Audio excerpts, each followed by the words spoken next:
মানুষ ভালোভাবে নেয় না, তারা তোমাকে সামনে পিছনে অনেক কথা বলে, এটা তোমাকে বুঝতে হবে। দেখো, আমি তো লোকের মুখে হাত দিতে পারবো না, তবে এটুকু বলতে পারবো যে তোমাকে নিয়ে আমার মনে কোনো খারাপ ভাবনা চিন্তা কিছুই নাই। আর তাছাড়া আমি যতক্ষণ থাকি কিছু না কিছু খাই। শুনো, মানুষে হিংসা করে অনেক কথাই বলবে, ওসব কথা মনে করতে গেলে হবে না। তুমি তোমার ব্যবসা করো তো। এক কাপ চা দাও তো। হ্যাঁ দিচ্ছি, বসেন।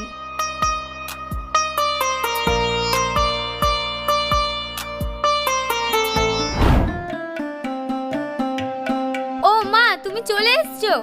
হ্যাঁ মা, আমি চলে এসেছি। ঠিক আছে মা, এই ব্যাগটা রাখো আর আমাকে বালতিটা দাও, আমি সজলধারা থেকে পানি নিয়ে আসি। মা, তোকে পানি আনতে যেতে হবে না, আমি তোর দেরি দেখি আগে পানি নিয়ে চলে এসেছি। ঠিক আছে মা, তাহলে আমি রান্না করতে গেলাম। বর্ষার সংসারের লেগে কতই বা খাটবে, বাপ মরে যাওয়ার পর থেকে গোটা সংসারের দায়িত্ব নিজের